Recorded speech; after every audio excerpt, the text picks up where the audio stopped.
What is up? I'm Jared Welch. Aaron Halterman. It's Thursday, April 14th. This is Bleakers Off. What's up, man? What's up, everybody? How are we doing? Look at you. You got a new hat, a nice new hat. I got a lot of new hats. Yeah. This is the Gary Woodland Wilson flat bill. I don't know if you can pull it off, but no, it's a sick hat. I love it. It looks good. It's Bleakers Off. It's unofficially sponsored by Wilson now. Right. Yes. I'll have a new hat every week. Yeah, Wilson is our sponsor now, no doubt. I don't know if we legally can say that, but unofficial sponsor. So okay, that's fine. I think it's okay. I checked with the legal team; they said it's fine. So but no, it's a good looking hat. I agree. It's celebration. I've been looking for a Taba hat. I can't find one, so I got to settle for Wilson. I don't think there is such a thing as a Taba hat right now. Well, he probably won't even make it to the Breeders' Cup. Let's be honest, but the Breeders' Cup hats you can get like with the horse. That's what I'm hoping to get, but we'll see. But it says Taba. Yeah, that'd be cool. Yeah, you're on the Taba bandwagon. I don't think there's any doubt. I think if people have been watching the YouTube channel, they've got an idea that you might be on the Taba bandwagon. At this point, and I don't know if it's a good thing. I feel like one of the faces of Taba. It's all over YouTube, and really, it's me and Mike Smith, Baffert, and Amar, right? Yes. So we're all right there on the front end of this of this Taba bandwagon. That's right.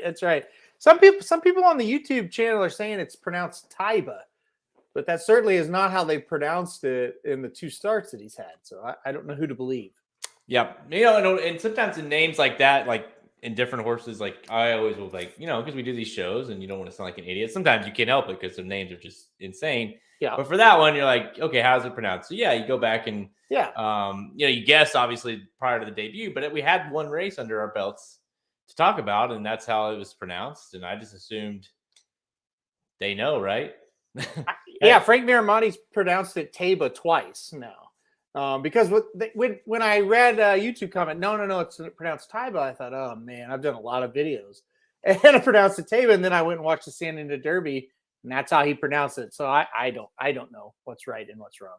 Hey, the Curtis says, not our Curtis, the naked black man Curtis says they sell those hats for the Derby. He has an Audible hat, so I'm getting one. If anybody sees a Taba hat for the Derby, let me know because I want one. There you go. All right, I'm gonna get. Let's see. I'm gonna get a Zozo's hat. You gotta get a Messier. That's your horse. No, I hate Messier. It's the only horse you have left. So I don't care. I don't like him one bit.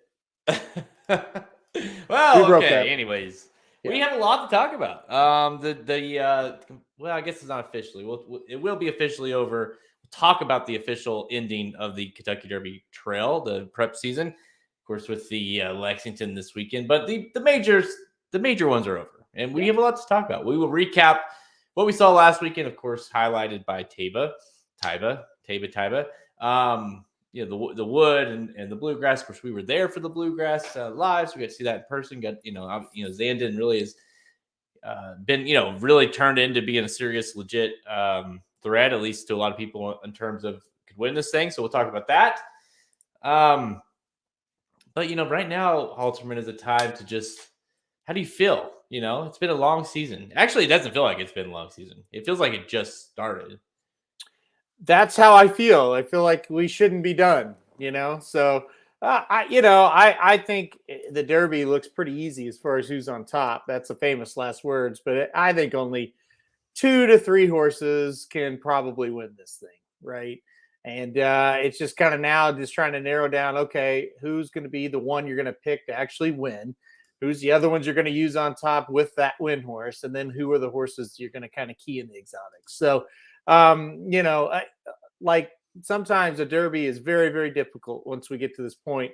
Here, it just doesn't seem to be all that difficult. I think there's some standouts, and I think we saw it with Taba, and Epicenter. They just kind of look like the best ones. So that's kind of where we're at with it right now, right? And then I think, this year we've got two really good closers. I guess we'll talk all about this, but Mo Donegal and Zandon have really stamped themselves as two closers that have got a shot. They really looked good last week. So I'm sure we'll get into that a little bit more. But like I said, on top, it doesn't seem too, it really just doesn't seem too complicated. If you, thank you to everybody that's joining in and watching this live. If you are watching this live, then I don't need to tell you, our YouTube channel is completely chock full of helpful videos. And, we have less than 4 weeks now, prior to the Derby. And I mean, literally almost every single thing we have on the site, on our YouTube channel is Derby related and talking about horses. The closer we get, the more detailed it will get with our analysis and picks. So if you are watching this, make sure you subscribe. If you're listening to this on our podcast version, go over to YouTube/Racing Dudes, or just search Racing Dudes and make sure you subscribe so you can watch all these videos with tons of content. Not all of these are going to be released on podcast version, so you want to make sure you get all the information. I won't tell you who yet, but you, as in you, the listener. I've got a horse. I'm going to do one tomorrow. Oh boy. For about a horse that cannot win the Kentucky Derby. He can't win. And he's a contender. He cannot win. Oh, RIP our emails, our YouTube messages, Instagram messages. Go ahead. Oh, you're going to make so many people mad. It's unbelievable. Go ahead and put your phone on the charger because it's just going to keep buzzing. It's going to keep buzzing. All these notifications. Oh boy.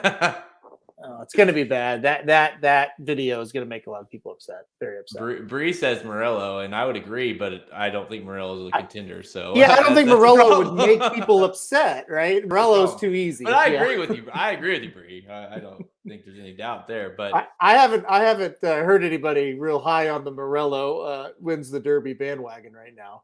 No, if you are, you're one of the few. But I guess you could argue that the horse surely can rebound, right? We'll see. Yeah. Jeremiah says Messier. I'm more on the Messier bandwagon still, so I won't go there. So you'll see. Just don't wait. Or you'll have to wait.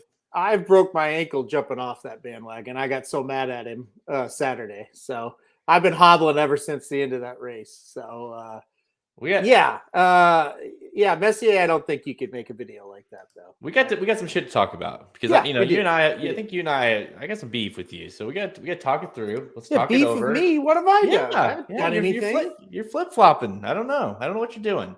You're back and forth. Yeah, we'll get to it. Let's get to it. I've been saving this for this show. All right. Today's show, we're gonna put a bow on the 2022 Road to the Kentucky Derby prep season. Discuss what horses you need to focus on for the upcoming 2022 Kentucky Derby. Then we're going to give some rapid fire selections. We have some good racing this weekend as well at Keeneland and Oaklawn Park. Let's go.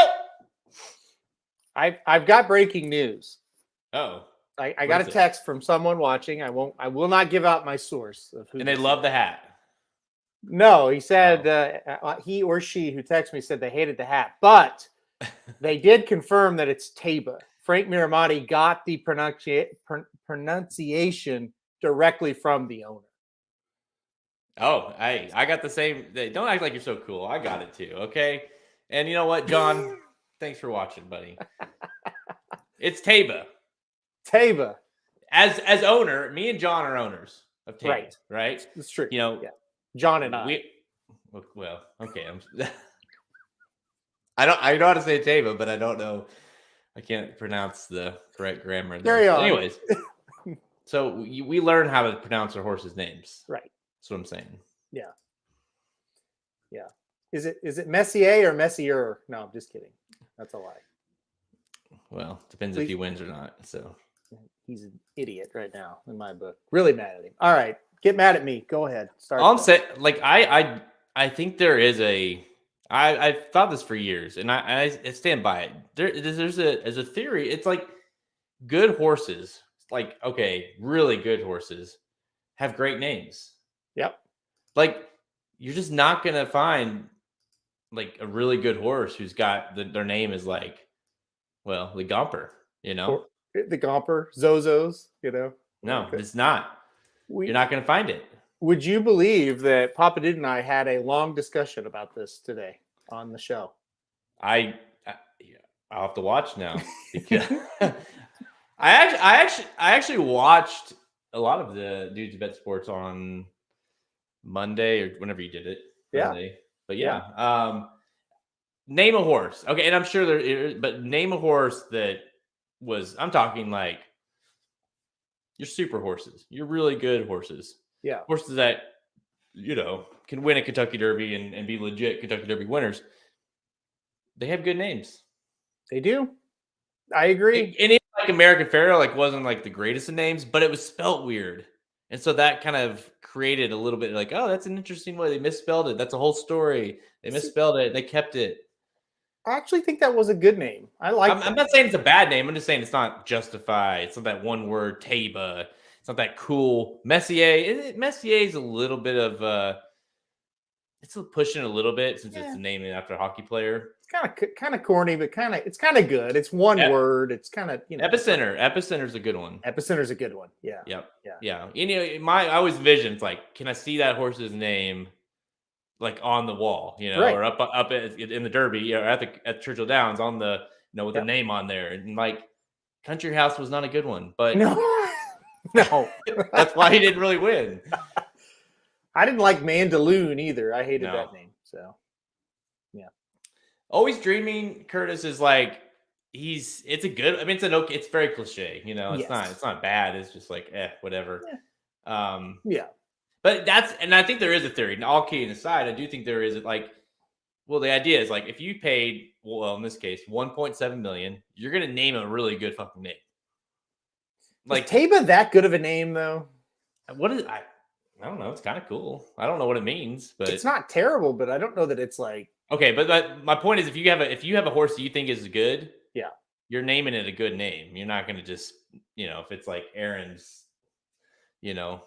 Pinky Toe or something, that would be no, that horse may not win at Prairie Meadows. So right, no, he probably could if we had the right trainer. We could win. Yeah, Bezos was an awful name. I agree. Yeah, I didn't like Bezos. Anyways, enough of that. California Chrome was a great name. I do agree with Dave on that. California Chrome, and guess what? He was very good. He was good. Yeah. Zenyatta, very good name. Very good name. Yeah, loved it. Mind That Bird was not a good name. Who? Mind That Bird. Mind That Bird. It wasn't that bad of a name. It's not a good name. No, it's not great. It's not bad, but yeah. I mean, and there has been some good ones that have been wasted too. So yeah. Oh, for sure. Anyways. Okay. That ends the segment of horse names and why they are good or bad.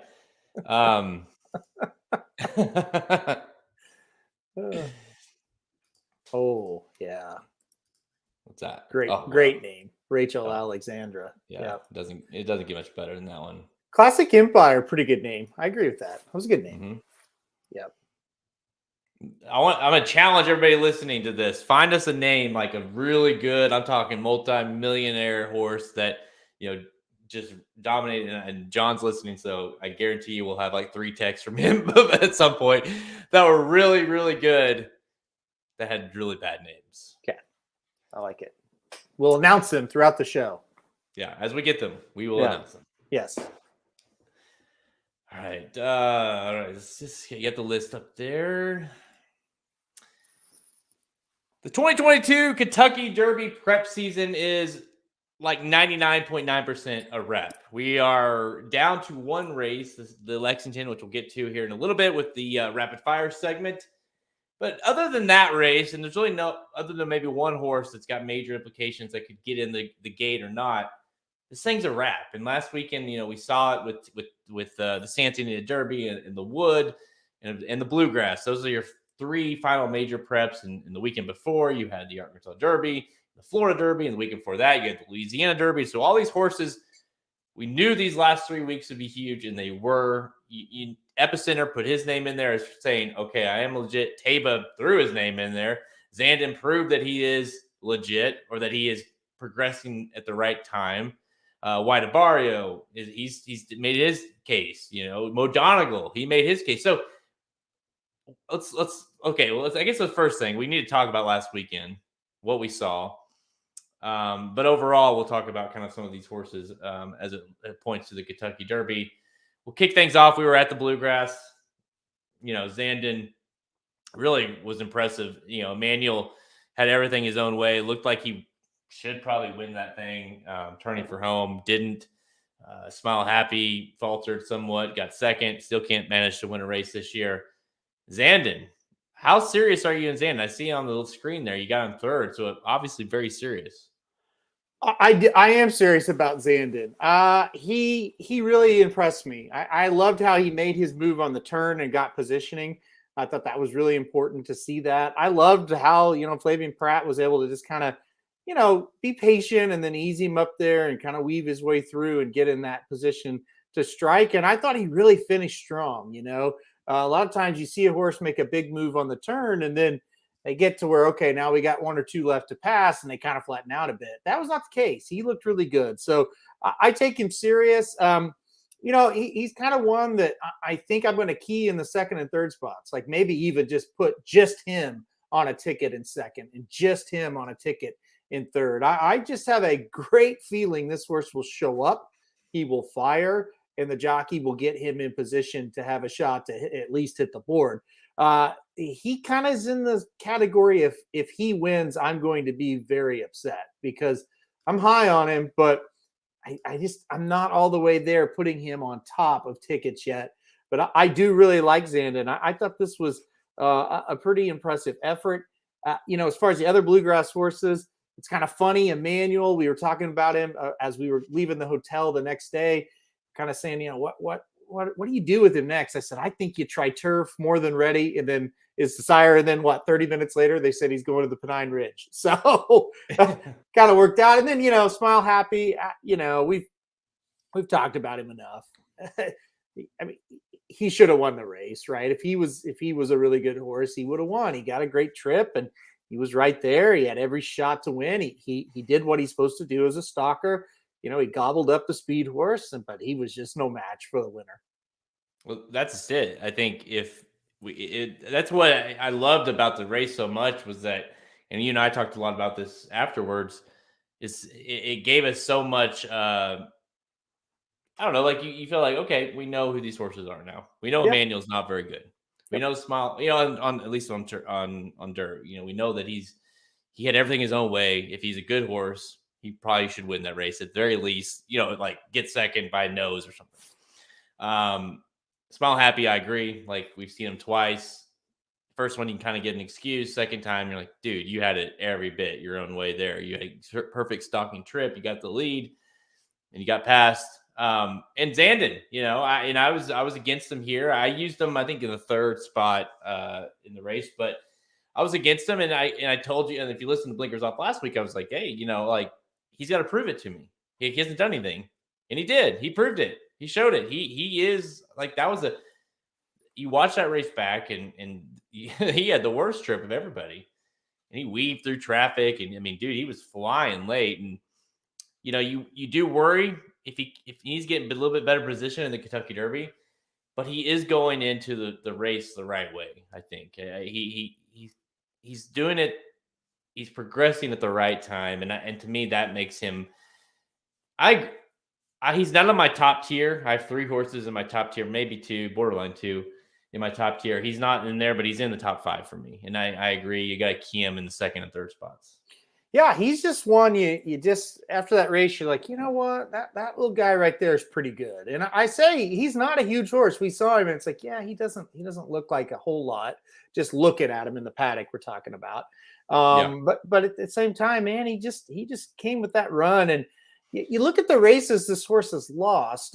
He lost to Epicenter and Smile Happy down in the Risen Star. Was first race kind of off of a layoff, a bit of a layoff anyway. And he didn't run bad, and he kind of had a wide trip, and you could say a lot of different things. And then the Rimson, if you want to get into Mo Donegal in the Wood next, is kind of a bridge here. The Rimson, Mo Donegal defeated him, but he really should have been disqualified. He leaned into him the whole time, and still they were separated by a head bob. But Zandon almost won the race. And you also think that was Zandon's second race, going from a sprint to a mile and an eighth. Sounds familiar, Taba, Zandon to Derby, but a sprint to a mile and an eighth, that's pretty darn tough to do. And for him to almost win it and really should have won it, with Mo Donegal, should have been DQ'd. he really's done very little wrong in his 4 starts. And that's the other thing. He is lightly raced as well. Yeah, we go right to that. Mo Donegal, and I think like you or like me, and you were with me as well on this. Like Mo Donegal, you're kind of on the fence with him. Like, what is he? And that Wood performance was impressive. It really was. The race came back really quick. It was one of the faster Woods in recent history. He's going to continue to put himself against it every time with that running style. That's really the biggest issue. But he kind of feels like the longer the better for him. And to me, he's another horse. I mean, him and Zandon. How are we talking? It's crazy. We're talking about these. I guess New York based kind of where they started. Yeah. Like that's kind of these are some serious horses that I think I'm going to use underneath because it just feels like you can trust.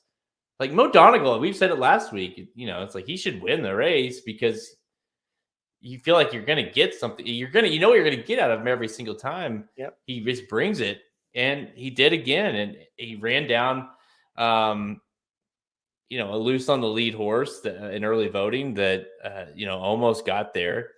Just didn't. I guess I want to ask you about early voting too. Because if you like Mo Donegal or you like that race, and you could you make the case that early voting, he did all the dirty work. He was a little short, maybe. He had a little bit of a layoff. Yeah. Could you make the case that if it was such a good race, good performance, good time, all that, Mo Donegal did win, but could you make the case hey, maybe early voting's better in the Kentucky Derby? Could he be a speed danger in the Kentucky Derby? I think he could be a problem for a horse we're going to talk about out of the San Diego Derby in a minute for sure. I've heard early voting might go straight to the Preakness, may skip this race, which I think would be a really interesting decision and one that might make. I mean, they probably would make him tough in that race for sure. But I get what you're saying, and you're not wrong. I think he ran very well. Now, the one thing you could say about him, he probably shouldn't have lost with that trip. Right. I agree. Yeah. He just shouldn't have. And it did. Now you could say, well, shit, he almost didn't. And that's true. And it took a really good horse, I think, in Mo Donegal to beat him. But yeah, I don't think he should have lost there, but I think he would be a fringe player as well. Now, you talk about Mo Donegal and Zandon, and you're right. They're a model of consistency. They just show up, and that's the big thing. With these two horses, and something you obviously love going into the Derby. They show up, they come out with their runs. Maybe they win, maybe they don't, but they still make a move. I thought with Mo Donegal, I kind of thought he was like the stereotypical I'm going to finish second. And I kind of thought that's what he would do in that race, and so for him to come up and win, it was a really good performance from him. And like I said, you got two closers here that. Again, I can't get all the way there as far as them winning, but man, they've got a big shot to hit the board, I think. And it's a Derby contender, a serious Derby contender can really run in any race, right?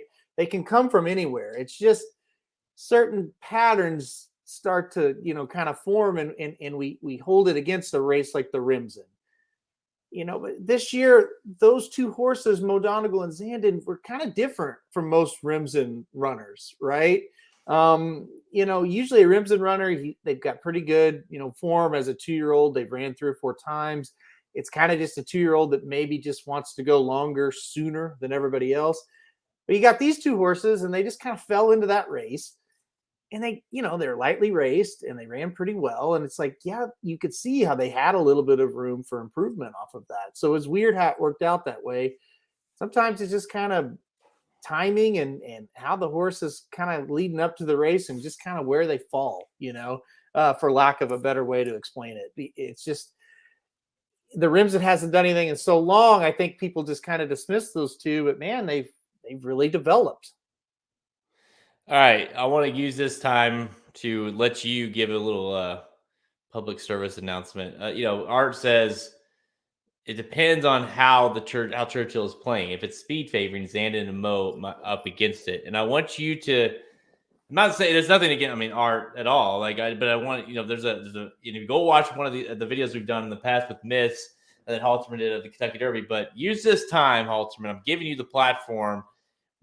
why is it you don't really need to see how the track is playing if to know if Zandon or especially Mo Donegal are up against it?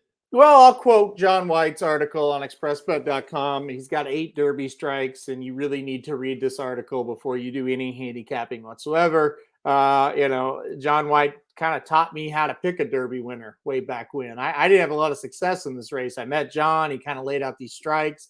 We talked about some other stuff as well about how to win the Derby and what to look for. And I've had a lot of success since, and it's really all credit to him. But anyway, the strike that I think that I take most importantly is 53. And this comes from John White's ExpressBet article. You can find it at expressbet.com.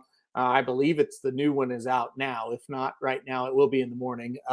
But 53 of the last 56 winners of the Kentucky Derby have been first or second with 1 furlong to run. So what that basically means is even if you're a closer, you can still win. It's not impossible, but you better be able to get position going into the last furlong of the race. So a late stretch running horse, most times does not win this race. So that's why they're up against it already. That's why I pointed out Zandon, it was important to see him make a move on the turn there at Keeneland and get himself in that kind of position. I'm not sure Mo Donegal is quite good enough, good enough's not the right word. I don't think he's the type of horse that's going to be able to make a move on the turn. I think he's more of that candidate that's going to have to pass a lot of them in that final furlong. So that's kind of why I've always kind of been against closers. Some guy was arguing with me the other day that I was wrong. And so I said, okay, let's just take the last 10 races.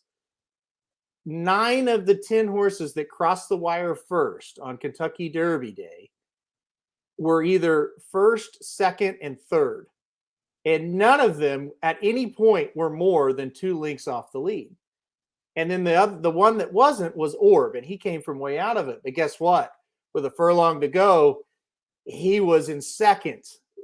So he made his move like I'm describing on the turn and then was able to kick on home. So it's not something I make up. It's not something that I have a bias against. It's the facts. And that's what I wish people that would argue with that would just understand. Listen, it's not my opinion. These are facts that I'm pulling, and I've learned, like say, from most of them from John White. So they're up against it. I'm not saying it's impossible. It's much tougher. And the last factor of this, since they've changed how you qualify for the Kentucky Derby, used to, it was graded stakes earnings, no matter if it was a 2-year-old race or a 3-year-old race. Well, more speed was able to get into the race. Now with the point system, almost all of them are 2-turn races. So many of the speed horses don't end up making it into the race, which ends up, not every year, but a lot of these years, the pace has been a lot slower. And we all know if the pace is slower up front, the closers are going to have a tough time. Mm-hmm. Yeah, and you have a lot less, like you're saying, cheap speed, whereas you have a lot more quality speed still, where these horses that can stretch out, but also can get out there and just kind of cruise home. And we'll go right into, from there, another segue into the Cincinnati Derby. We were watching this race live from Keeneland. Obviously made sure we'd watch this. And dude, I mean, we've talked about this race. We've talked about this horse 1,000 times since maybe more. But it just unbelievable effort from Taba to win this thing in the Cincinnati Derby and go from being a horse that at one point during the race, you thought, well, you probably won't hear about this horse again. Yeah. At least not Derby or Triple Crown related. To, oh, he's going to run a good second, to, holy shit, he is going to beat Messier and win the Cincinnati Derby in his second start. And I say that in terms of the speed because, yes, he's lightly raced, but sometimes these really super horses like Taba, like Justify, Pharaoh, I mean, even Medina Spirit, I won't call him a super horse, but they can get out to a lead or get out near the pace and all of a sudden the 20 horse field, the inexperience not in Medina Spirit's case, but Justify and what's going to happen with Taba, it doesn't matter because they're out in front of everybody, or they're, they got a couple horses that are around them, and that's it. So we've talked about this 1,000 times, and we obviously talked about it that whole night. We were in Lexington. All we talked about was Cincinnati Derby. So Taba, where are you at with this horse? Oh, you have to be excited. I mean, this was just something. It's really incredible because what we saw in the San Diego Derby was unbelievable by itself. If the horse doesn't win in the Kentucky Derby, still what we saw in the San Diego Derby was incredible. He won a 1.125 mile grade 1 race off one start going 6 furlongs. That's incredible. And you couple that with the fact that he beat the horse who had the highest buyer going 2 turns in the crop in Messier. I mean, what more could you really want from a horse? You're right. He really tricked me. Up the backstretch, I just thought, well, I guess he's not going to run, because I think we all kind of assumed. Now, again, I don't think you and I thought he was a rabbit. That's crazy. $1.7 million horse is not ever going to be a rabbit. But same time, you thought he's going to be up towards the front. We thought he would be ahead of Messier. For certainly, yeah.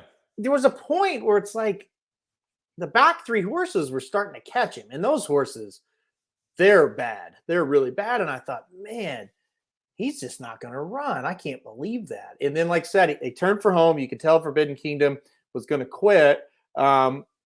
Messier takes over. And like I told you, I saw the nose of Taba, and I thought, uh-oh, he's moving. Still didn't think he was going to win. And then, was just able to catch him and just go right by him. So it was super impressive. There's just no other way to put it. We talked about it the whole ride home, that whole, night after, like you said. It was just incredible performance by a horse that it defies logic that he would have been good enough to do that in his second start. Now, the negative to me, if you're Messier, I just don't know how you lose that race. I just don't. I don't know. I'm kind of down on him after this. And not only that, Taba, had to fight to get to him. But once he got to him, it was over. He poured it on, and I thought, oh, that's not a good sign either. So I'm not happy with Messier. He turns for home with a lead, and he's got a horse with 1 race under his belt, and it was a 6 furlong race catching him. I can't be real happy with Messier at this point. I understand, and obviously, and that's my biggest fear is, I mentioned this to you before, that it's like, what if, and we'll find out, right? What if we had been overhyping Messier all this time, and it looked better than it really was? Now the numbers came back strong. Obviously, it was a quick time. It was, there's nothing. No, he was rolling late. Taba was like, it wasn't. There was no issue. You watched that race and you knew you were seeing a good performance. Mm-hmm. My rebuttal to what you're saying is, well, if Taba wasn't in the race and Messier, so just watch that race and throw Taba out. Like, he didn't exist in the race. Messier wins by 10 in the Cincinnati Derby and gallops home, and there's no issue. If you look at our screen there, Messier's 4 right now. He's 1. He'll be 1 on the list. He would have been 1 in your list, and he would have been 1 on my list because I just needed to see that performance. He wins by 10 in the Cincinnati Derby. He would have been on there. So absolutely, yeah, I can't argue that. Yeah, and so maybe it just like a better horse beat him, and you shouldn't really, take it. It shouldn't hurt Messier because of that. I don't think you're wrong. I agree. He would be number 1, and we would be gushing over him for sure. So it's a good rebuttal. I can't really argue it. One thing about Messier that I think they're going to do, okay, and Dave brought it up. He said, name the horses that can win gate to wire. Messier has to be at the top of this list. So think about who his jockey is. Johnny Velasquez. Okay, he's won back-to-back. Medina Spirit got disqualified, but as far as betting goes, Medina Spirit was the winner. That's what got paid out, right? So that's what I'm going to go on. He won gate to wire on Medina Spirit. He won gate to wire on Authentic. Messier coming into this race has a better resume, I think, than Medina Spirit, right? Mm-hmm. Messier should be on the lead. Forbidden Kingdom is out. Classic Causeway is out. Messier is the fastest horse on this board, especially if early voting doesn't start, which it's questionable right now. We'll see what happens. To me, that's the strategy. You send him, and you send him hard, and you get ahead, and you hope the horse that beat you last time has trouble, and you hope Epicenter has a little bit of trouble, and you hold on. I really think that's what they'll do, and I think that's what makes him dangerous. That's the one factor that's going to make him dangerous. I think he's got the talent to get out there in front. After what I saw, though, if he gets headed, it's over. I don't think you're going to see him battle back, but maybe he can go out there and steal it.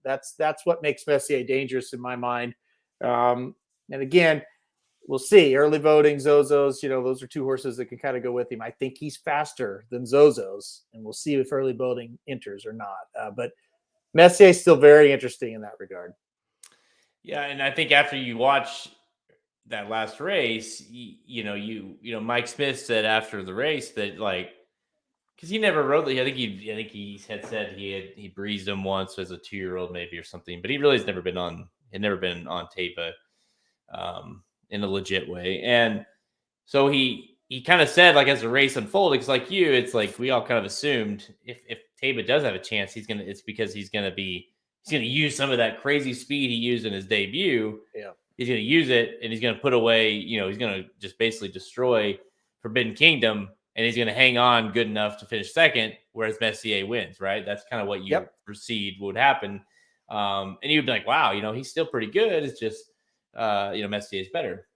So when he's off the lead, and Mike Smith, he's like, he he didn't really know exactly much about the horse. And so when they go and he draws, he's in a 6-hole, and Messier and Forbidden Kingdom obviously goes, and Messier kind of gets forwardly placed. So he's like, I just let off of it. I just let him basically kind of sit off and let them do the dirty work.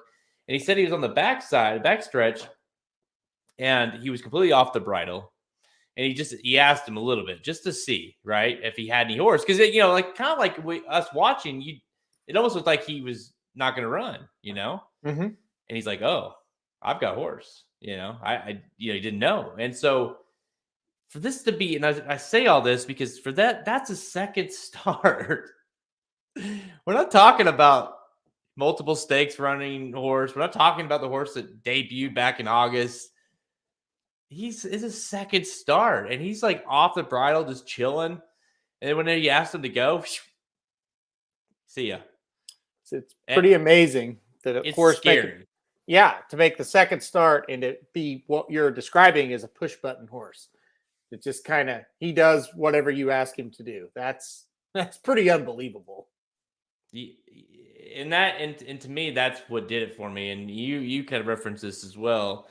But if he won gate to wire and some kind of weird, kind of freaky performance, you would almost get flashes of Rock Your World. Yeah. Where you're like, yeah, I mean, he won, but, and I get not really a great comparison because Rock Your World is clearly a turf horse. But the point is, the way he won the race, he was so professional. It didn't look like a horse making his second start. And he showed he's got raw talent.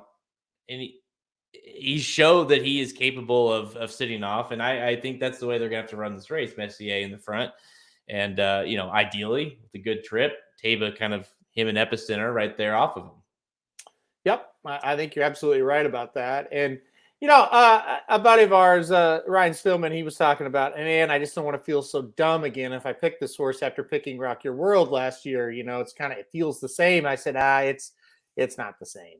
They're very, very different. So, Rock Your World, to me, and I know the story was this was the plan all along to try the turf and then go to the dirt. To me, it just kind of felt like, well, we got this horse. He's pretty good on the turf. Let's take a shot at the Santa Anita Derby and let's see what happens. They can say whatever they want.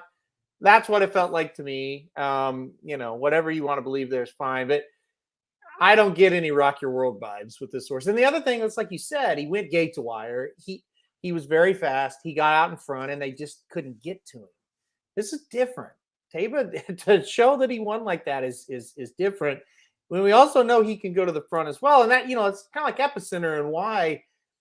While I was fairly high on Epicenter, it got to another level when he showed he could stalk and win too. Yeah, because now you got a horse that's got versatility. If he needs to be on the lead, if that pace is slow, he can do it. If they think he needs to sit off of it, if they're going fast, he can do it. That's kind of why I've got the top two like I've got them there.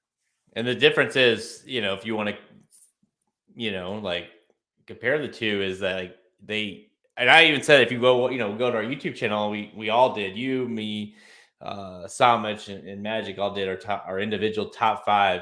And what I mentioned in mine was, Epicenter and Taba are very similar in a sense that you kind of feel like they can do whatever they need to do, whether it be on near the lead or can sit off. And obviously Epicenter has the experience edge over him. And so that gives you a little more confidence with Epicenter in terms of if things go south a little bit or somewhat of a bad trip or whatever, like he has the experience that Taba doesn't have, and that's the concern. That's the concern you have with a horse that's only ran twice running in the Kentucky Derby. And, he's going, he's got to break another curse, right?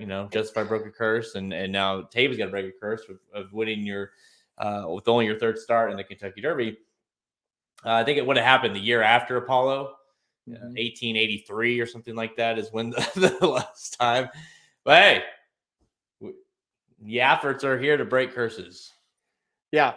And that's just it. I think it's hard to argue that he's the most talented, or he's not the most talented. I think he is. It comes down to me. It's like Epicenter checks all the boxes, right? Like he looks like the Derby winner. Yeah, Foundation is a 2-year-old and really looked good at 3. Plenty of races under his belt. Oh, yeah. Has progressed logically the right way. Every step has been a progression that leads completely towards the Derby. It's been the plan from day one. We're executing it. Yes, I know Steve Asmussen hasn't won the Kentucky Derby, but he's a great trainer. He's got everything. And then you got Taba. It's like 6 furlongs, mile and 1/8, Kentucky Derby. And for me, it's like if I thought the year that Justify won it, if I thought there was another horse that was kind of close to him talent-wise, I may not have picked him, but I didn't think there was. Here, I think Epicenter is close to Taba, and I don't think you do, and that's why we have different ones. Yeah. And my beef with you was that the night of afterwards, I mean, yeah, I think you even put Taba number 1 in your NTRA poll, but you have gone back and forth. You flip-flopped a little bit, and and Epicenter jumping the spot there. I'm afraid that you're going to regret that. Well, every day I flip them back and forth. So if you get on the site tomorrow, Taba will be number 1. No, listen, it's down to those two. Go ahead. I was going to say, isn't there a part of you that I mean, I never wish on, you'd love to see a great race, but like if one of those two horses can draw the 1 spot where you're just like, okay, I don't have to pick one of them. I now know who I'm picking. There's no bigger fan of the 1 hole than me when it comes to Epicenter or Taba. Just give one of them though. And then it's easy. And that's why I said on the video, like most years we get on this when we're talking about the reaction to the draws or we're watching it live. And we're, American Pharaoh, if he draws the 1, we're not picking him. Oh, this is a bad post for Justified. But we'll end up doing it, right? Because we're just on them. We love them. But as far as a pick, we think they're going to win. Here, I really and truly believe, or am I being honest when I say the draw is going to make the difference for me between these two horses. Yeah. If Taba had the normal progression to the Derby, I certainly would be on him and probably not Epicenter, but I think they're close enough. I think Epicenter has all the other factors in his favor. So if he draws great and Taba doesn't, I'm going Epicenter or vice versa. This is a funny comment here. Taba can't win. My boy never been close in the Derby, and he loves Taba. Toss Taba. That's from Michael Mita. Is your boy Dan by any chance? Well, listen, I'm saying I'm having trouble. So here's an angle. Micah Mita's boy likes Taba, so maybe I need to throw it out. What about this? What if one gets 1 and one gets 20? Honestly, if Taba gets 20, I think it's a good post for him. Yeah, anything out really. Yeah, I want him get away from everybody. Yep. Yeah, because honestly, I think if you can boom start and then close your eyes and open your and they're in the first turn. If Taba is sitting there, top 3, top 4, top 5, somewhere in that, then if he's what I think he is, he'll win. I really think he could lose the race in that first, the first time they come, in front of the grandstands there, because that's when, shit gets wild. Horses are squeezing and getting squeezed back, and obviously with the horse that's not experienced, that's where you're going to see it. But if he can get in position, it would justify when he broke and then got in position. You thought, well, if he is who I think he is, it's over. It's like sometimes that just is the case, and it's all you can hope for, that Taba can get in a good position. And that's why it doesn't necessarily concern me too much with the lack of experience, because he's got that speed to get in position. He's got, Mike Smith might be getting older, but he's got a jockey that knows how to get him into the right spot and win the Kentucky Derby.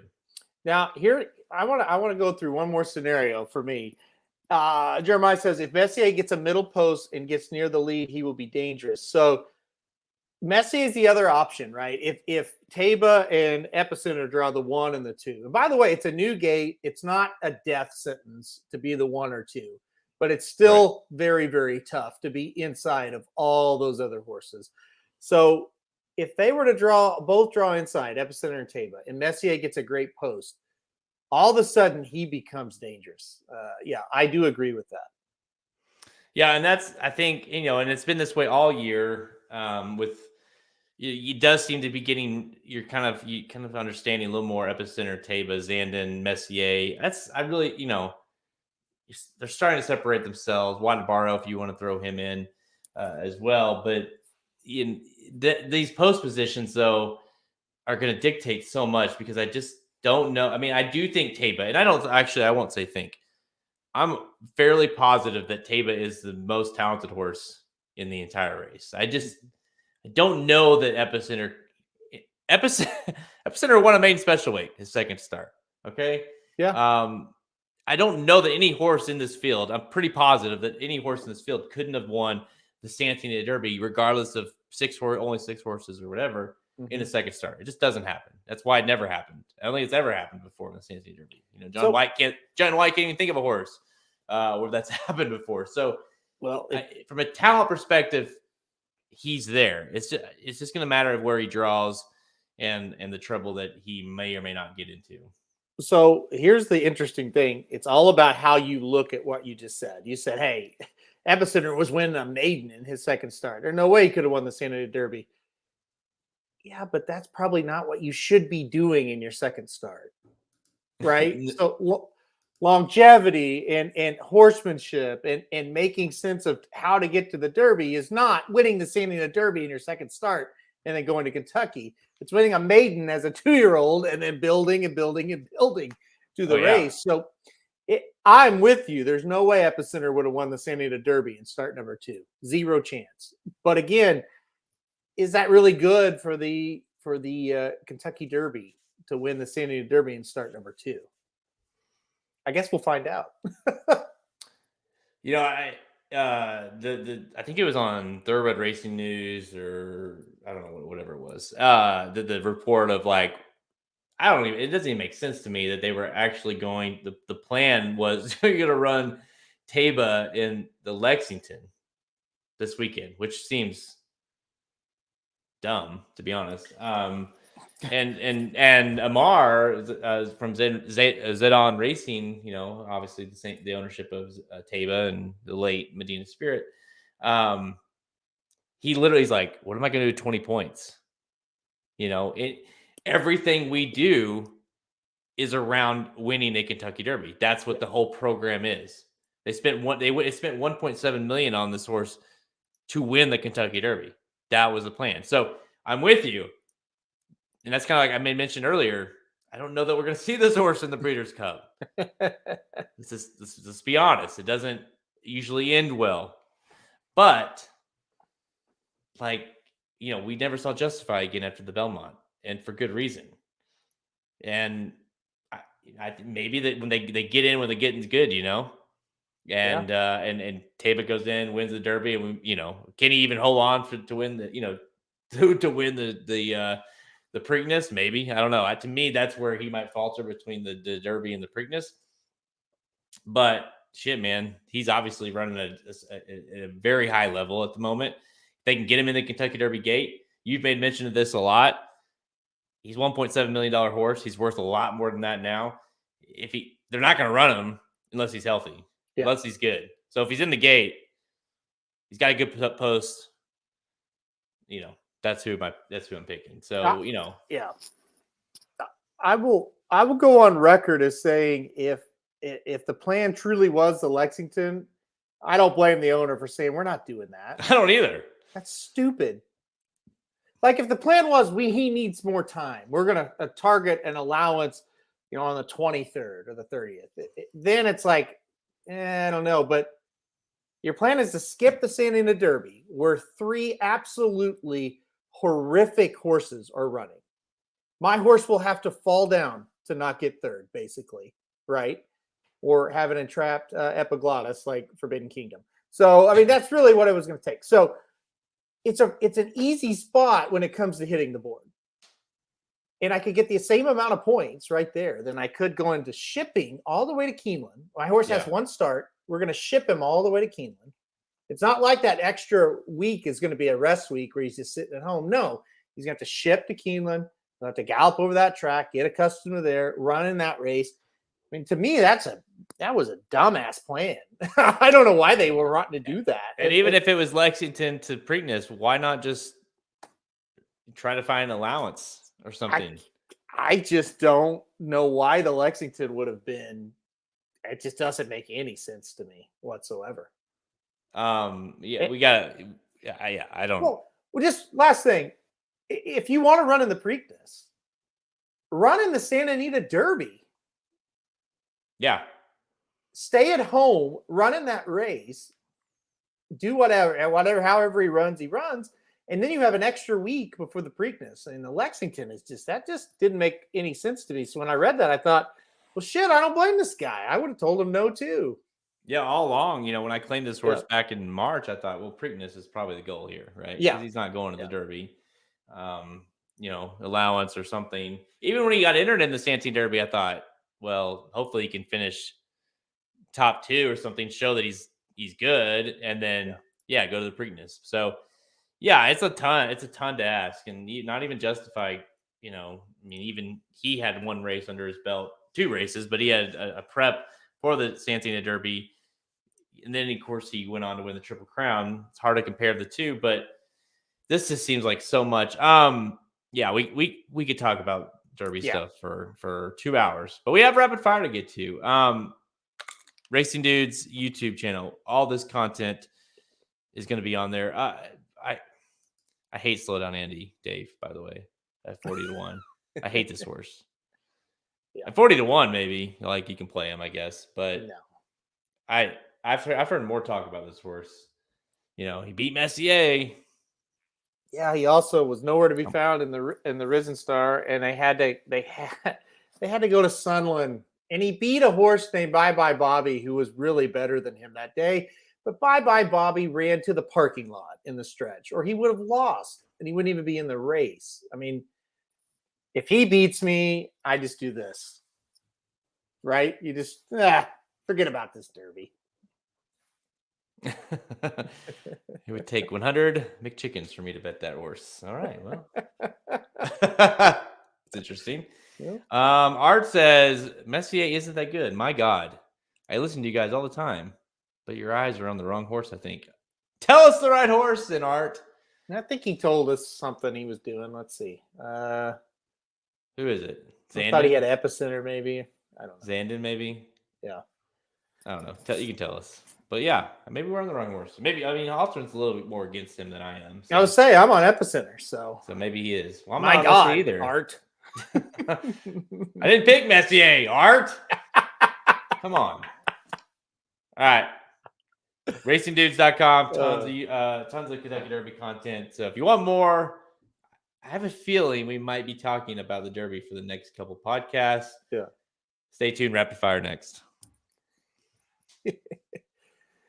Oh man, the best thing about Derby is we get all the interaction. It's fun. It's a lot of fun. Well, the best time is it's the time of the year where everybody's horse is either sucks or is the best, you know. And if you have a pick, it's a terrible pick, and here's why. It's why we created an article called "Why We Hate Your Derby Horse," and this year it's going to be in video form, and it's going to be good. It's going to be good. It's going to be a doozy. But listen, a lot of people, well, not people so much, but a lot of publication sites say, it's all serious, and we're very serious about handicapping, but we'll cut it up with you guys. That's the thing. Like, we're not sitting here, you're an idiot, like, let me break down exactly why Slow Down Andy can't win. Let's look at these internal fractions and this and that. And it's like, dude, he should have lost to Bye Bye Bobby. Go on next. Well, it's definitely that Art, time of the he's not good enough, Art. I'm sorry. He's not. Look at the horses in the Arkansas. They're terrible this year. Why did he change hats? Oh, I mean, Magic Carrots must have watched the video that he posted earlier. I told you, sponsored by Wilson. So I have to change it every video. That's part of the agreement I have with them. So yeah, I like this hat better.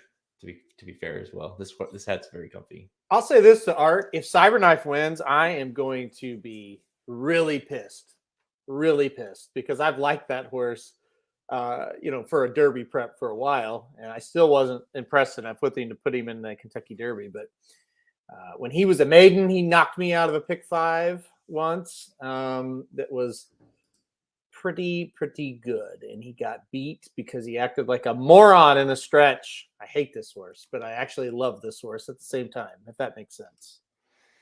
Yeah, I'd be a little surprised if Cyberknife wins, but I'll fall over backwards if Cyberknife wins. Yeah, but I've done that before, so. He's already gotten in his DNA like a horse that can make you look really, really dumb. Yeah. So you got to be careful with horses like that. I'm not taking a lot of that out of that Arkansas. He bounced in Arkansas and won. I guess that's one theory. Oh man, Curtis, I agree. We were laughing at that when we were there. We're like, who is betting this horse at 8-1? Command Performance. Like, dude, what is wrong with you? It was like, who's the other one? It was Command Performance, and there was another one that we were laughing about. Oh, the horse everybody loves every time, and he's awful. Rattle and Roll. The McPeak horse. Yeah, Rattle and Roll. It's like, who are betting these horses? He gets bet. He got bet every time. Every time we'd get on this, go Rattle and Roll, look out. I'm like, Jesus. Again, we're doing this with this horse. He's not any good.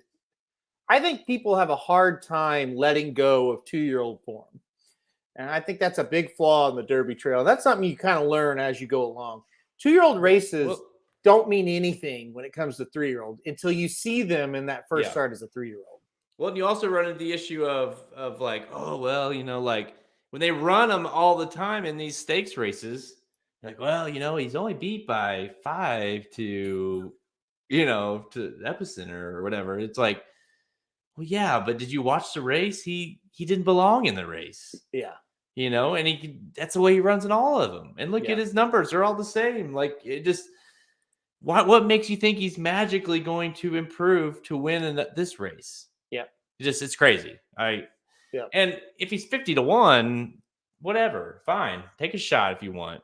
But Command Performance at 8-1 is one of the worst. If you bet that horse, and there were people that bet this horse at 8-1, we need to talk. We literally did a video making fun of him for 10 minutes after he lost to this horse, Fenwick, as a maiden. Yeah, he did beat Fenwick. Our theory was he beat him. He knew he was beating him on the stretch, and he just stopped running. He was like, you know what? Yeah. Fuck you, Fenwick. It was the revenge of Command Performance against Fenwick. That's what the Bluegrass was really about. They got I back think in the Fenwick got beat barn. 32 links in that race. They got back in the barn. Pletcher, he couldn't even look at Emmanuel. He was so pissed at him because he coughed up that lead. But Command Performance is like, dude, what are you doing? You didn't realize that you could have ran the rest of the race. Like, no, I was there to beat Fenwick. That's the only reason I was here. Yeah. So it's still a maiden. Still a maiden. He may be a maiden the time that we roll back to the Breeders' Cup this coming year. A one-turn mile at Belmont Park. If he catches a really light field, he might be able to beat him. Like we keep saying that though, if he catches an easy field, how much easier of a field does he need than that one in Tampa that day? True. But I have no argument. All right. Rapid fire. Let's get this over with. Yeah, everyone talks about the Derby. That's all we care about. But we do have racing this weekend. Oh, let's do some rapid fire. It's all Derby. We get it. And trust me, it's all we're thinking about as well. But the racing this weekend is great. We got a couple grade 1s at Keeneland. Got the Lexington, which is the final prep for the Kentucky Derby. And then Oaklawn Park's got the Count Fleet that has the return of Jackie's Warrior, your Eclipse Sprint winner. So lots to talk about here. We'll kick things off on Friday. If you're listening to this on Thursday, but today, Friday, the Maker's Mark, race 9, Maker's Mark mile, grade 1, 600K for 4-year-olds and up, going 1 mile on the turf. It's race 9 again on Friday at Keeneland. Dude, Alterman, all these races we're going to talk about are pretty fun races. Field of 11 lines up for this one. What you think? Yeah, that's a great race. And like I say, kick it off on Friday. You don't see a grade 1 on Friday all that often, but definitely Keeneland. This is the key here, the Maker's Mile. We see this a lot. Hope this horse isn't fool's gold. I really don't think he is, but I think number 4, Mason, is the one to really look at here. Starting for Chad Brown for the first time after looking pretty darn good overseas in a couple starts leading up to going over to Chad. And boy, Flavian Pratt gets aboard. These two have kind of hooked up to do some really good things in the last year or so. I think, Chad Brown kind of tips his hand here with naming Pratt on Mason, where, Brown's got some other horses in the race. And, I think Pratt maybe could have chose which one. And we're going with Mason. So I think this horse is going to be awfully tough. So 5-1, I will take the number 4, Mason. Yeah, I hope it's a good weekend for Chad and Pratt, because I'll be playing them a lot. I'm with you. I went with 4 Mason here as well for pretty much everything you said. You don't see, especially considering he's got an option in here, where he could have just ran without running this Mason horse in here. Public sector would have been fine to run in here, but to run this horse for his first start for Chad Brown, picks up Pratt, which I think is going to be a thing now, right? Where it's like if Pratt's on your horse, if on Chad Brown on the turf, that's probably the best Chad Brown in that race. It seems like he's kind of telling us that, hey, Juddmonte, really, we like this horse. So I'm with you. I think he showed enough. I watched a few of his last races and overseas. Like, I think if he can kind of get in a good place, he should be somewhat. I don't think he's going to be like way out of this thing. Of course, you never know when they start. But yeah, I like Mason here. I think this is a fun little race though. Like, I think In Love, the Lobo horses, the In Love and Ivar, I like both of those horses as well at prices. So it wouldn't be shocking to see one of those win if one of these Chad Browns doesn't. Set Piece, the horse I know you've liked in the past, but hopefully we can get 5-1 on number 4 Mason, because that's my pick as well. All right, let's go to this Lexington has a lot to be desired. It's a wild one. Let's put it that way. Yeah, if you I know some of you've already watched the preview that I did with Magic. It's like, dude, this thing's brutal. Oh man. Right. Let's move to Saturday. Stay at Keeneland, race 9 as well. The Stone Street Lexington Stakes, grade 3, 400K. For 3-year-olds going to 1 1/16 miles. And it is the official, draw a line through it after this one, Kentucky Derby, 28-4-2 for your top 4 finishers. 20 points to the winner. And that's important because there are a few in here that need them. Specifically, In Due Time, your 2 horse. He is 3-1. You and I both think this horse should probably be the favorite. Tawny Port at 5-2 is in. He's a 20 horse. I believe he's in 20 spot right now. He's in, but Brad wants to see if the horse, how he does on dirt. And if he does do well on dirt, he won't be in the Kentucky Derby. If he does do well, he will. So that's why Tawny Port, who's already got the points, enough points to be in, he could be a potential drop to get another horse in. But In Due Time, he's in. He needs points. Dash Attack needs points. Call Me Midnight needs points. Now, even if those 2 win, they'll be kind of on the outside looking in. They'll need a little help. Ethereal Road needs help. Ethereal Road, yeah. Yeah, he was in there last week. D. Wayne's like, hey, you know what? Just leave him here. Let's get a new jockey. Let's let him run one more time. I think the mile 16th will be perfect. Perfect for him. And then you got Major General, who was awful at Tampa, but surely he can't be that bad, right? Dude, it's a shit show race. But someone's got to win, so who is it? It's a who's who, I guess. No, it's not great. I always love he's qualified. Now listen carefully to what Jared said with Tawny Port. He's qualified for the Kentucky Derby, but we want to see how he's going to do on dirt before we run him. Okay. How would see that very often in mid-April? You might think, well, how is a horse qualified for the Kentucky Derby and they don't know how he's going to do on dirt? That's really strange. Great question. Anyway, I digress. To be fair, the one time this horse has ran on dirt was in the Risen Star. He was beaten almost 8 links. Epicenter, Smile Happy, and Zandon. Those are their top 3 finishers. All 3 are in the Kentucky Derby. Epicenter, a legit horse. Zandon, a legit horse. So you have that, but you watch that Risen Star and you say, and this horse debuted on synthetic, ran in synthetic, then did well in the Jeff Ruby Stakes on synthetic. I don't know. I don't know either. I mean, it's Brad Cox and Florent Giroux. I guess they could win. I'm going to go number 2, In Due Time, on top, though. I think he's the best horse here. And I think he's the horse that's just kind of makes sense. It's kind of quote unquote pointed for the race. He kind of just needed time. And now In Due Time, here he is. He's back. So, I'm going to go number 2, In Due Time, on top. I'm with Dry O down here. He's saying fade Tawny Port. I'm not going to play him either. I'm going In Due Time on top, and let's see if he can kind of just trip out, kind of stock the pace and pounce. Yeah, it seems crazy. Hopefully he's not the favorite In Due Time, because if we can get 3-1 on him, that's great. Because I agree. I think he's the one horse that you feel like, okay, like he ran well in the Fountain Youth, got second to Simplification, and that was his first stakes attempt, and he should do he should do well, and he's got enough early speed to be placed in a good position. Then he can, he's got enough speed late. I just think he's the one horse out of this whole field that you feel like, I don't know if you say he belongs in the Kentucky Derby, but if there's a horse that's going to get in here out of the Kentucky Derby, it's him, right? Mm-hmm. He's the one, because he's got a second in the Fountain Youth, and of course he's got enough points. If he wins here, he'll have enough points to be in the Derby. So, if you're some of these horses on the cusp, you're not rooting for In Due Time, because he's going to knock 1 or 2 out.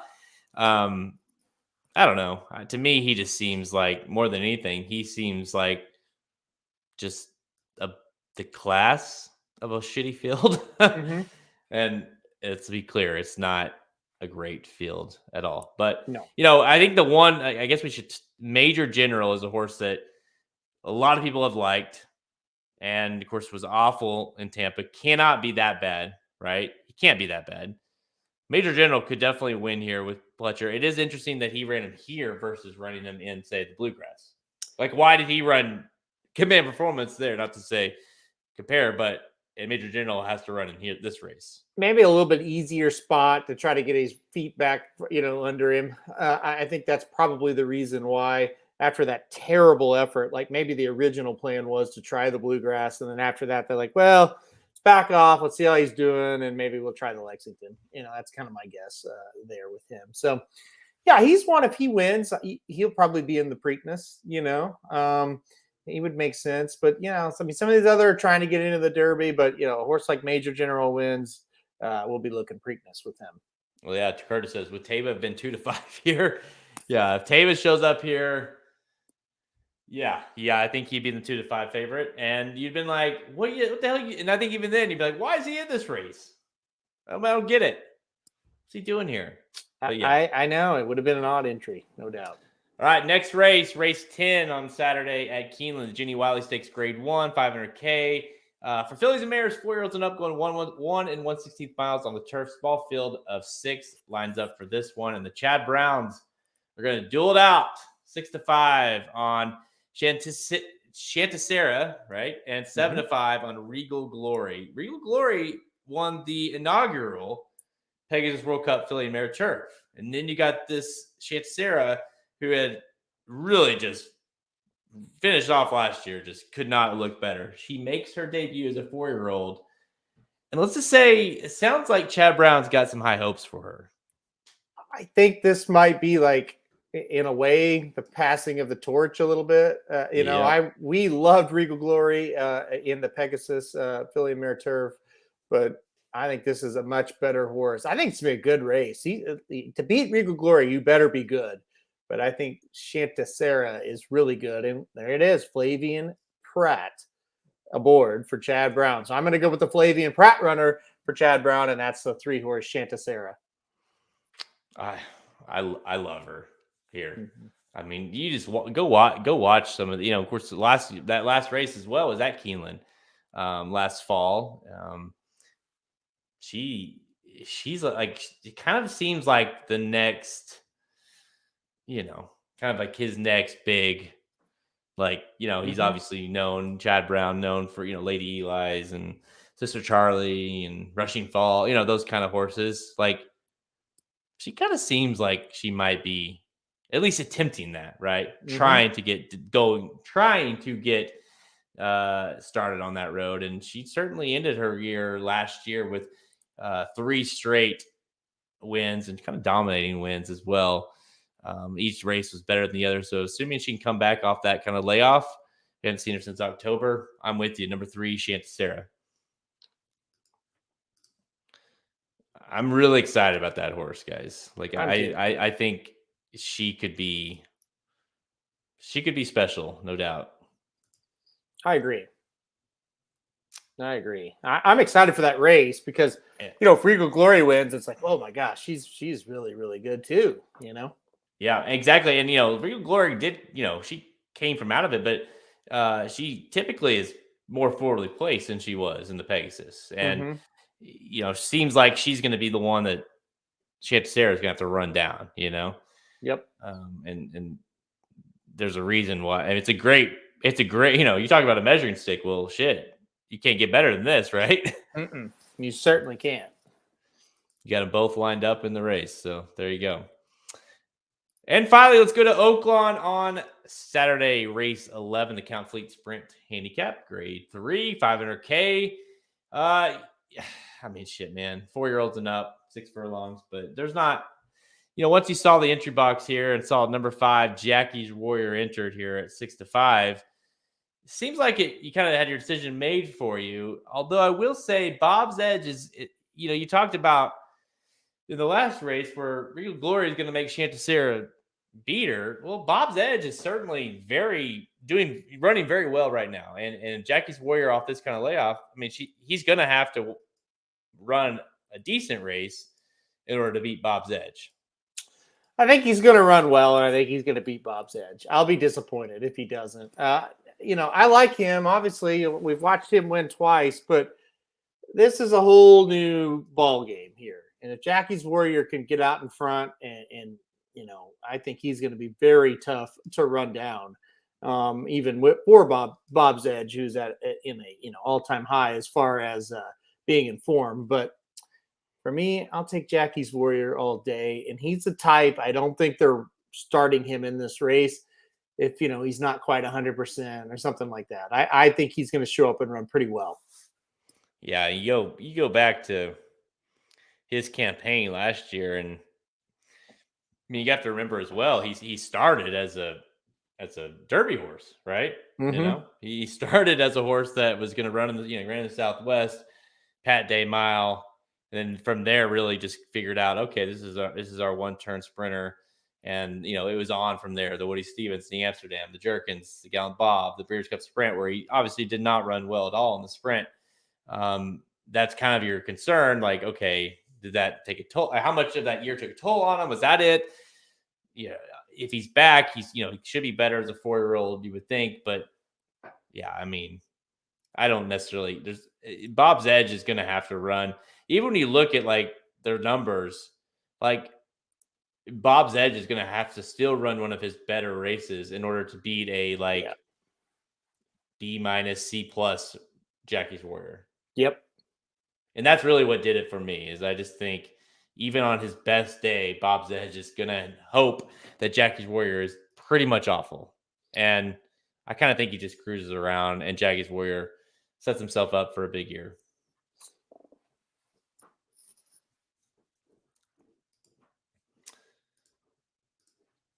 I mean, I get it's enticing to like, try to beat him, right? Because he's going to be a short price and Bob's Edge is in there and he's looked good, but yeah, it's dicey.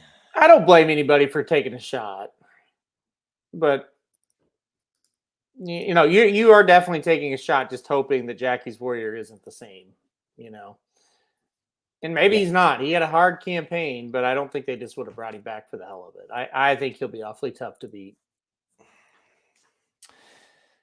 All right, that's all the time we have. Check us out at racingnews.com for our free picks and our premium selections on our products page. Click the Get Racing News premium button at the menu at racingnews.com to learn more. The Kentucky Derby wagering guide will be available for pre-sale in a matter of days. We are kind of honing in on what we're going to be doing for that, what all is going to be included with the wagering guide. This is one of our top, if not the top wager guide we do every year. Halter and I will be back together for the bankroll article. So how we're doing, you're going to play with us. Well, that sounds weird. Yeah, I don't like how you said that. You can play with Halterman. You're not going to play with me, but you can play with. You can play our picks. That's better. Play our picks from the bankroll article. So make sure you go ahead and subscribe. Be a Racing Dude subscriber. Speaking of being a Racing Dude subscriber, tomorrow, Friday, we're back for the Racing Dudes Tournament Challenge. We will be doing a pick and pray live tournament on horsetourneys.com. Tomorrow's I believe it's out, right? I haven't looked at the race schedule, but it's out. We've been doing it. We started on April 1st. We do it bi-weekly. Prove yourself with against the dudes for a chance to win $150 horse tourney site credit plus cash in this cash game. So you only get invited to this if you are a Racing Dudes monthly subscriber, some sort of subscriber. So any kind of subscription-based option, you will be invited. Just go to the dashboard. It's in there. Click the sign-up button. Go sign up for the tournament. We'll be, you'll be in it. I'm in it. Samich, Magic, we're all in it. You compete against us. See how you do. Samich got the first one. And some bullshit. It was a bullshit. You had the whole way. Halterman wired the field. Just got nailed late. Not only did he get nailed late, it's like the horse that just looked like a winner at the top of the stretch. And he faded to fourth. That's why I don't play those.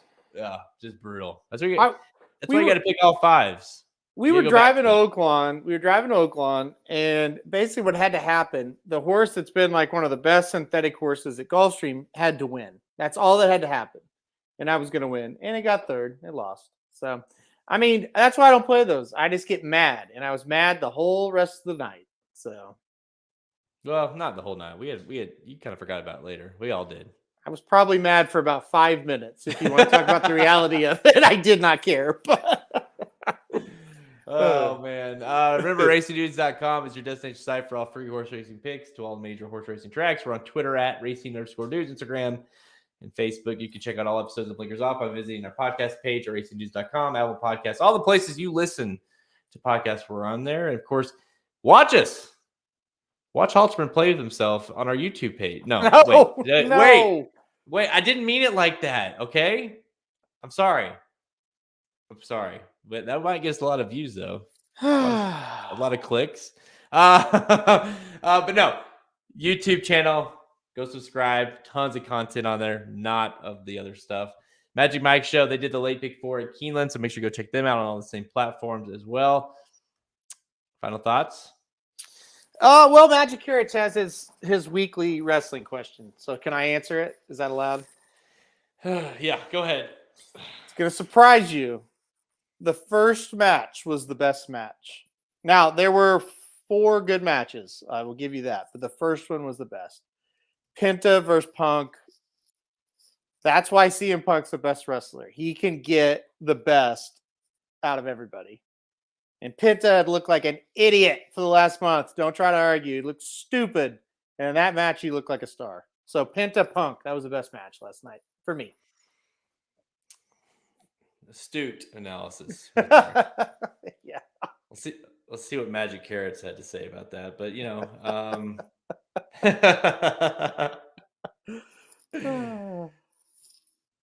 Magic Carrot says, Tinder, Jared, we miss you. They can't miss me if I'm on it all the time. That's the thing. Yeah, it's true. Oh, look at this. Hey, there you go. He agreed. So there you go. It's just that's wrestling. Whether you love it or you hate it, that's wrestling. What happened there? The other ones are good. The tag match was good. The tag team title match, it was good. The other tag match with Keith Lee and Swerve and Team Taz was good. And the main event was fine, you know. But that did you watch all? Did you catch up to all your wrestling that night we got back from Sunday night? Yes. Yeah. That's the first thing you did? Yes. Yes. Both times when we got back on Sundays, I watched it. Yeah. Yeah. Turned your phone off, sat down, some popcorn, and here we go. Yes. Correct. Penta and the Santa Maria. No, I don't know. And Punk. I knew like you were gonna say CM Punk. I knew that meant that's short for CM Punk, right? Right. I'm just here for what's her name? When is she gonna wrestle? Paige Van Zandt. You know, she hasn't been on in a while. I don't know where she's at lately. That's my girl. She's supposed to wrestle in like a mixed tag match with her and Ethan Page against Ty Conti and Sammy Guevara, supposedly, but haven't seen Paige in a few weeks. Don't know where she's at. Well, if you follow her on Instagram, you see her all the time. So that's what I do. Well, you just need to tell me when she's going to be in, and I'll watch. All right. They haven't advertised her in a few weeks, so I don't know. Don't know. All right. Thanks for everybody for tuning in. It's been a long show, but it's been a good show. Lots of Derby content, and we love it. We're here for it. We got tons more on the old website, and of course on our YouTube page, and more coming out. Stay tuned for to find out the horse I'm going to tell you is not going to win the Kentucky Derby. I can't wait to do that. Halterman is not excited for that one, but stay tuned for it. All right, guys. Thanks for tuning in. I'm Jared Welch. He's Aaron Halterman. Good luck this weekend. This has been a presentation of RacingDudes.com, your destination for all things horse racing and sports betting. Whether you want free winners, expert insider picks, up-to-the-minute trackside weather reports, or podcasts and videos for bettors of all skill levels. Never make another wager without visiting the Racing Dudes. First,